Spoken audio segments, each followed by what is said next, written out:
Bonsoir à tous les youtubeurs. Donc voilà, ceci est ma première vidéo, la première vidéo d'une chaîne que j'ai décidé de commencer, qui va s'appeler Échec et Maths. Normalement, si j'arrive à mettre le titre de la chaîne sur la page YouTube que j'ai commencé tout à l'heure et j'ai pas réussi pour l'instant. Donc pour l'instant la chaîne s'appelle Caroline Henry, c'est mon nom. Et voilà, donc je vais essayer de changer le titre, mais en tout cas voilà, la chaîne s'appelle Échec et Maths pour moi et pour vous du coup maintenant aussi. Je vais m'intéresser à la santé mentale, euh, puisque je suis vraiment passionnée de psychologie, de psychiatrie, de psychopathologie depuis mon adolescence et que j'ai beaucoup travaillé dessus depuis toutes ces années et, et, et, euh, et- et que j'ai envie de pouvoir partager euh, mes connaissances et mon expérience avec vous. Mais j'ai envie de me concentrer pour le début de cette chaîne sur un concept en particulier, c'est celui de la perversion narcissique. Euh, Parce que j'ai moi-même été victime de la perversion narcissique et que j'ai beaucoup étudié le concept également de manière théorique et intellectuelle et que j'ai eu comme ça cette envie et même ce besoin, je dirais, d'apporter quelque chose aux autres euh, d'après ce que j'ai appris et d'après ce que j'ai pu vivre, pour qu'effectivement vous puissiez peut-être y trouver du soutien, du réconfort en tout cas, et de l'aide. Euh, donc c'est une démarche qui est très difficile pour moi voilà, de me filmer comme ça en train de parler. Je suis beaucoup plus à l'aise avec un stylo et une feuille blanche, mais voilà, j'ai décidé que voilà, qu'il fallait que ça donne quelque chose, tout ce que j'avais appris, tout ce que j'avais vécu, et voilà, et je trouve ça important pour moi de, voilà, de partager avec vous tous, voilà, toutes ces choses-là, euh, si, si ça peut voilà, aider et apporter du réconfort. Alors en fait, j'aime beaucoup les citations et la littérature, et voilà, j'ai décidé de commencer cette vidéo avec une citation de Gabriel Marcel qui dit: l'essence de l'homme ne serait-elle pas d'être un être qui peut témoigner? Voilà, donc c'est exactement ce que j'expliquais juste avant sur ma démarche. Et c'est vrai que c'est un petit peu difficile de choisir par où commencer quand on veut parler de la perversion narcissique, puisque c'est un sujet qui est effectivement très médiatisé récemment et dont on a l'impression qu'on connaît déjà tout par cœur, que voilà, qu'on sait ce que c'est. Mais moi, à l'époque où j'étais dans la relation avec le PN, je ne savais pas ce que c'était et je n'avais jamais voilà, rencontré ce concept. Donc, je vais répondre en fait à la question que je me suis posée tout à l'heure, c'est-à-dire qu'est-ce que j'aurais aimé savoir à l'époque qui aurait pu m'aider quand j'étais bloquée dans mon, dans mon statut de victime. Euh, alors, euh, En fait, je crois que peut-être que c'est pas ce qui va vous intéresser le plus. Je sais, je me rends pas trop compte. Mais pour moi, ça aurait été important d'avoir des connaissances théoriques, un minimum, pour comprendre ce qui était en train de m'arriver. Donc déjà, ce que j'aurais aimé entendre, c'est voilà, ce que tu vis, ça s'appelle la perversion narcissique. Euh, la perversion narcissique, c'est pas juste un concept à la mode. C'est pas juste le titre d'un documentaire qui est passé sur France 2 il y a quelques semaines, c'est un concept important, scientifique, qui a été étudié voilà, par des psychiatres, par des psychologues, par des écrivains, par des gens comme ça qui se sont spécialisés sur ce concept et qui ont écrit des ouvrages ou des articles pour se pencher dessus, voilà. Et excuse-moi, c'est un peu difficile. Euh, alors donc j'aurais aimé entendre que voilà comment ça s'appelle. J'aurais aimé entendre que ça existe vraiment, que ce n'est pas juste un nom un peu chic pour parler d'un connard, et que c'est vraiment une réalité psychopathologique, voilà, qui a des fondements et qui n'est pas donc juste un mythe et un joli un joli mot intellectuel pour parler du premier connard venu qu'on peut rencontrer. J'aurais aimé entendre qu'effectivement, ce n'est pas du tout, contrairement à ce que j'ai pu entendre, juste un problème de couple comme tous les couples. Voilà, que ce n'était pas de ma faute également. Qu'effectivement le pervers narcissique va vous repérer et commencer sa prédation envers vous sans que vous l'ayez provoqué, en tout cas pas consciemment évidemment. Euh, que j'aurais aimé également savoir que, que c'est un concept qui, voilà, qui a toujours existé, même si effectivement dans le domaine de la psychanalyse et de la psychiatrie, c'est une notion qui a été théorisée récemment, puisque c'est en 1985 que Paul-Claude Racamier, le psychiatre et psychanalyste français, a théorisé pour la première fois le concept de perversion narcissique dans un article euh, d'un de ses ouvrages.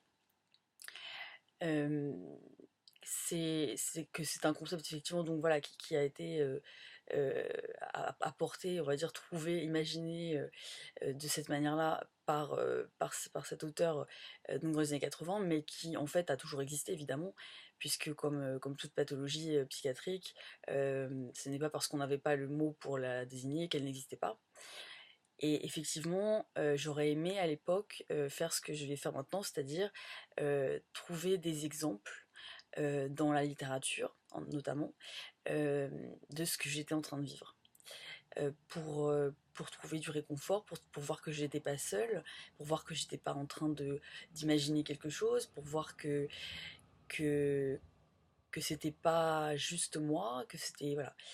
Et c'est vrai que j'ai pas trouvé moi-même dans toutes les vidéos YouTube que j'ai pu regarder, surtout de langue anglo-saxonne, enfin de langue anglaise, j'ai trouvé personne qui a fait un lien entre la psychologie et l'art, et entre la psychologie et la littérature en particulier.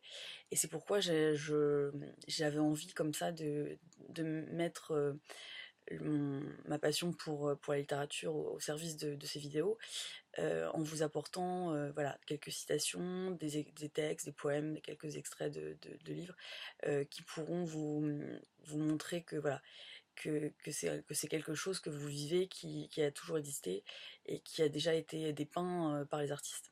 Alors, si vous êtes vous-même donc dans une relation toxique avec un pervers narcissique et que vous vous demandez ce qui est en train de vous arriver, je pense que ce poème d'un poète qui s'appelle Charles Cros, poète du 19e siècle, qui s'appelle Valse, va vous parler. Et voilà, c'est ce que je voulais partager avec vous ce soir.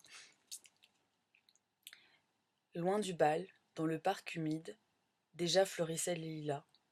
Il m'a pressé entre ses bras, qu'on est folle à l'âge timide. Par un soir triomphal, dans le parc loin du bal, il me dit ce blasphème, je vous aime. Puis j'allais chaque soir, blanche dans le bois noir, pour le revoir, lui mon espoir suprême. Loin du bal, dans le parc humide, qu'on est folle à l'âge timide. Dans la valse ardente, il t'emporte, blonde fiancée aux yeux verts. Il mourra du regard pervers, moi de son amour, je suis morte. Par un soir triomphal, dans le parc loin du bal, il me dit ce blasphème, je vous aime. Ne jamais plus le voir, à présent tout est noir. Mourir ce soir est mon espoir suprême. Dans la valse ardente, il l'emporte, moi je suis oubliée et morte. Voilà, donc c'est un poème de Charles Cros, extrait du recueil Le collier de griffes, qui je trouve illustre parfaitement le sentiment, le ressenti d'une victime de perversion narcissique. Et je pense que ça vous parlera également si c'est votre cas. Alors, ce que j'aurais aimé également savoir à l'époque, une fois que j'aurais entendu le concept, enfin le nom du concept de perversion narcissique, c'est que la perversion narcissique est impossible à guérir. Euh, il ne s'agit donc pas du tout une fois qu'on a compris voilà, de quoi il s'agissait, d'apporter cette information à la personne pour essayer de la convaincre de rentrer en thérapie, de se soigner. Voilà. c'est pas parce une fois qu'on sait que c'est une pathologie que c'est soignable, hélas. Et donc je vous déconseille vivement d'aller vers la peur narcissique en lui disant que vous savez maintenant qu'il est peur narcissique et que, voilà, que c'est une pathologie psychiatrique et que vous allez pouvoir l'aider à s'en sortir et que ainsi vous allez sauver votre histoire et que tout va bien s'arranger. Voilà, j'aurais aimé évidemment qu'on me dise que qu'il ne sert à rien de vouloir soigner le pervers narcissique parce que de toute façon lui-même ne veut pas se soigner, n'est pas conscient que son fonctionnement est un problème. Il est d'ailleurs, pour lui c'est juste sa façon d'être et c'est comme ça et il n'a pas conscience il n'a pas envie de se soigner de toute façon et que même ceux qui sont obligés de se soigner à cause d'une décision de justice par exemple, ceux qui sont obligés de rentrer en thérapie parce qu'ils n'ont, voilà, parce qu'ils sont en prison ou que voilà, en tout cas il y a eu une décision de justice qui a été prise à leur encontre, euh, ils vont être absolument exécrables en thérapie et très peu de thérapeutes d'ailleurs enfin, acceptent de s'attaquer à des pervers narcissiques. euh, Parce que c'est extrêmement difficile à gérer comme fonctionnement pour un thérapeute. Euh, et de toute façon, le pervers narcissique va saboter la thérapie du mieux qu'il peut, voilà, pour essayer de manipuler et de sortir plus grand, plus fort contre le thérapeute qui va lui-même voilà, être face à ce comportement pathologique. Voilà, j'aurais aimé savoir ça. J'aurais aimé savoir également que la meilleure solution pour voilà, se sauver la vie, c'est de fuir. Que tous les efforts du monde et tout votre amour et tout ce que vous pouvez avoir en vous d'important et de fort ne vont pas du tout servir à guérir la personne et à améliorer vos rapports avec elle. Euh, il vaut mieux laisser tomber immédiatement, dès qu'on a conscience qu'il y a un problème, il vaut mieux immédiatement laisser tomber. C'est une guerre que vous ne gagnerez pas. Euh, et voilà, j'aurais aimé savoir ça également. Et j'aurais aimé savoir à l'époque, effectivement, qu'il y avait un problème avec le fait de rechercher chez nos amis, chez notre famille, du soutien, du réconfort, parce que c'est quelque chose qui, tant qu'on ne l'a pas vécu, est assez inconcevable pour les gens extérieurs. Euh, Effectivement, les gens vont réagir de manière souvent soit neutre, c'est-à-dire ne pas vouloir se mettre dans ces histoires et ne pas vouloir prendre parti en pensant que c'est la meilleure façon de faire. Ce qui va, hélas, renforcer l'isolement et la sensation de honte et de culpabilité de la victime, qui va encore moins oser euh, en parler après, effectivement. Euh, et puis, ou alors, carrément, c'est la victime qui va se faire engueuler. On va lui dire, mais arrête, ça, tu fais des histoires. Regarde, bah, dans ce cas-là, t'as 14. Si c'est comme ça, vraiment, bah, t'as qu'à partir. Alors, tu racontes n'importe quoi, puisque tu restes avec lui. Donc voilà, c'est bon. Ce genre de réactions, effectivement, sont assez normales, en fait, assez communes. Parce que c'est vrai que c'est un concept sur lequel je reviendrai dans d'autres vidéos de manière plus longue et plus, voilà, plus explicite pour expliquer vraiment de quoi il s'agit du point de vue psychopathologique. Mais en tout cas, voilà, c'est un truc qui, quand on ne l'a pas vécu soi-même, est trop inconcevable pour que les gens puissent vraiment vous aider en fait. Euh, les gens ne peuvent pas du tout voilà, avoir de l'empathie réellement pour vous sur le moment parce voilà, c'est pas qu'ils s'en foutent de vous, c'est pas qu'ils veulent vous faire du mal, mais c'est que c'est trop inconcevable comme notion en fait, tant qu'on l'a pas expérimenté soi-même. Euh, Moi-même, je pense que si je m'étais